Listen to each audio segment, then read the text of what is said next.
Hello and welcome to week 5, piece 10 of the Wall of Stitches crochet along. And for this piece we're making the Tunisian Tower stitch. So this is quite an unusual stitch in that it combines a sort of form of Tunisian crochet with slip stitches and normal stitches.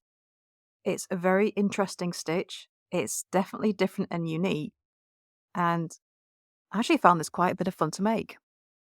So for this piece, you're going to need to start with a foundation chain of 31. So to start the Tunisian Tower stitch, we're going to be making a row of slip stitches. So in the second chain from your book, you're going to make a slip stitch. So I'm just going to mark that so that this slip stitch is the first stitch of our row. And then you're going to slip stitch in every stitch across. The challenge with these is to keep them nice and loose, as we want to be able to work in them easily in the next row. So there's a lot of slip stitches in this stitch, so you're going to get plenty of practice on keeping that tension nice and loose. So just slip stitch in every stitch across, and then when you reach the end of the row, you'll have a single row of slip stitches. So then we're going to turn, chain 1, and using the back loop only, which is right around the back. So this is the top loops of each of your slip stitches. We're going right into this back one here, and then just slip stitch again. I'll just mark that one as the first stitch of our row, and then you're going to continue slip stitching in the back loop only in every stitch across. So a lot of slip stitches in this stitch. So you really do have to reach much further around the back than you usually would for working into slip stitches. So they just tend to sit really flat along the side you're making them.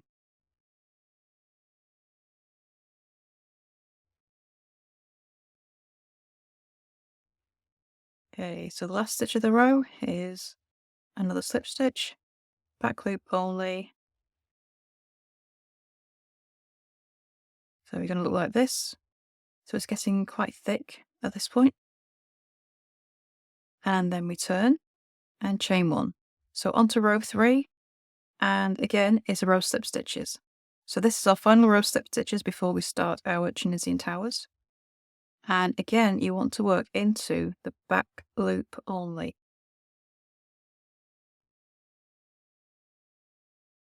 Just mark that one. And working again in the back loop only, slip stitch in every stitch across. So here's the front 2 loops of our slip stitch, and this one here is the back.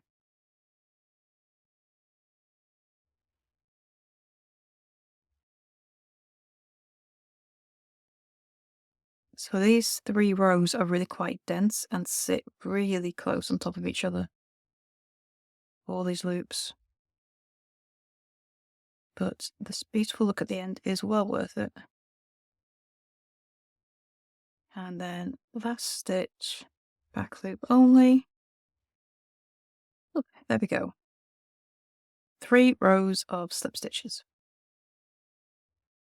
So now we're going to turn and we're going to start our towers. So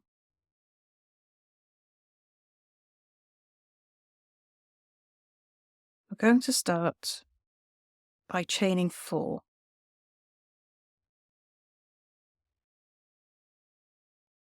And now we're going to make a double treble. For a double treble, you yarn over 3 times, and we're going back into that first stitch. So that row, chain 4 I just did, does not count as a stitch. And you're just going to insert your hook into, no, wrong 2 loops. Those are the 2 loops. Top 2 loops of your slip stitches, but just sitting slightly on the back for this row. Yarn over and pull through 2, pull through 2, pull through 2, pull through 2. So you've got this really big stitch, and that's a double treble. Okay, so now we're going to be working in a Tunisian style through these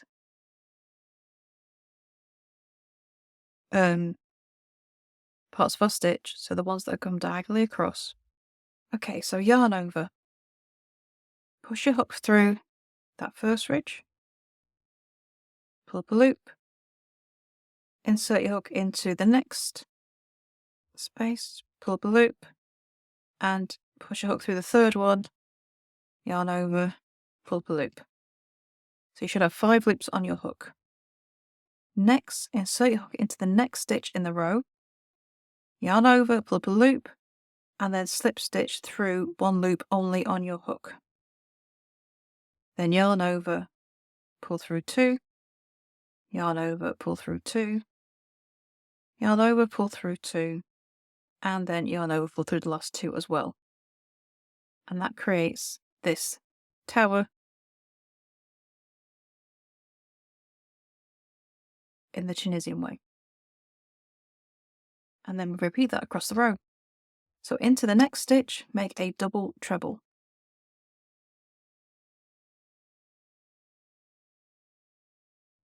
So you have to yarn over 3 times, pull through 2 loops until you get to the top, and you'll have these 3 loops going across the front, and that's the ones we're working into.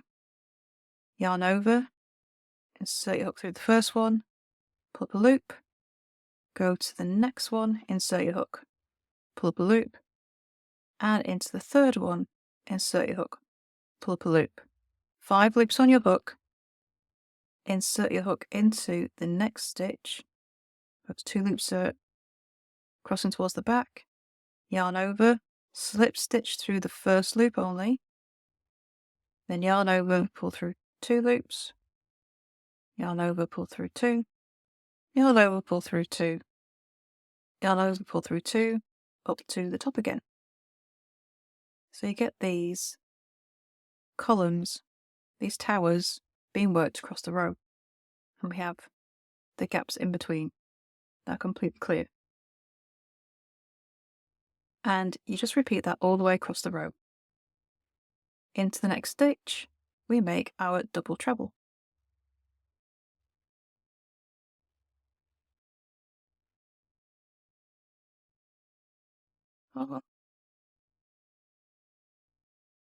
And then yarn over, so you hook into the first loop, pull the loop. So you don't yarn over for any of the others, just the first one. And you've got 3 of them in each double treble. Then we make the slip stitch into the next stitch, and then bring our stitches back up the tower. There it is.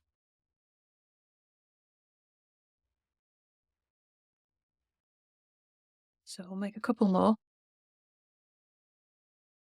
I find this stitch far easier to make when working on the side. It just makes it easier to get into the right spaces.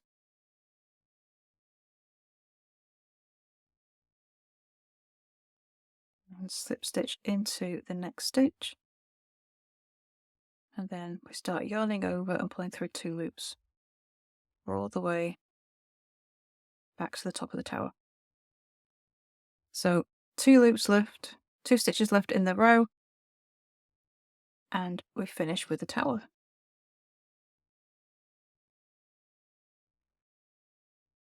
Yarn over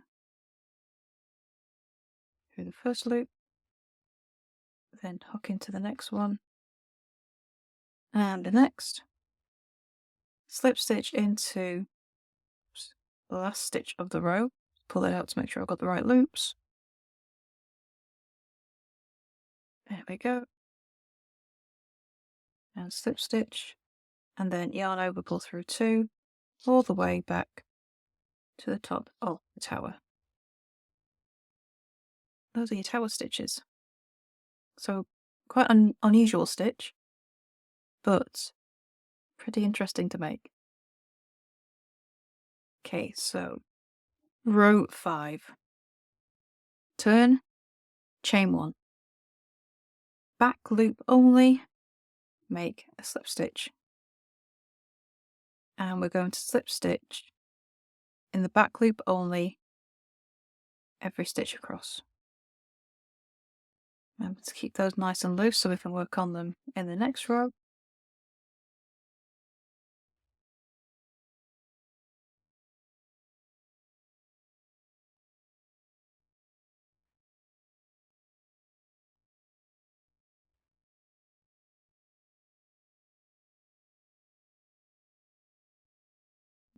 Remember that chain 4 at the beginning does not count as a stitch from the previous row.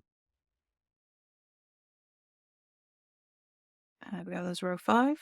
To complete your Tunisian Tower piece, you're going to be repeating rows 5 to 7. So you're going to do one more set of repeats until you have 11 rows in total.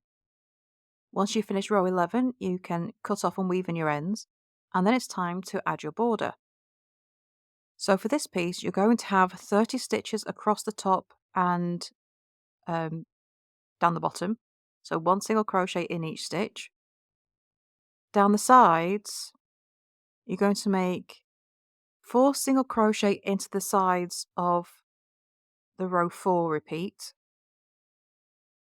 and 1 single crochet into the repeats of rows 2 and 3. You're going to ignore the row 5. Okay, so you won't put any stitches into that. That's just because those slip stitches, they're not the height of a full row. So we have to ignore a row. So you do that into the sides of this piece, and that will give you 14 stitches down each side. And then of course you add that extra stitch in the corners for the turn. So if you need a reminder on how to add the border, then click the link that appears on the video or go to the link in the description to get a reminder of how that goes on. So once you finish your first round, you can go ahead and add the other 2 rounds as well. And then you can cut off and weave in your ends, and then you join this piece onto your floret piece using the flat braid stitch. So again, if you need a reminder how to do that, that link is in the description or the link that pops up on the video. So that completes week 5. So I shall see you next week for the next piece, but don't forget, if you have any questions, please do come to the Facebook group, Froggity Frogs Ribs and Stitch. You can ask all the questions you need, chat with your fellow crochet alongers, and of course show off your pieces as well. I'd love to see how you're getting on. So thank you for watching, and I shall see you next week for the next piece. Bye for now.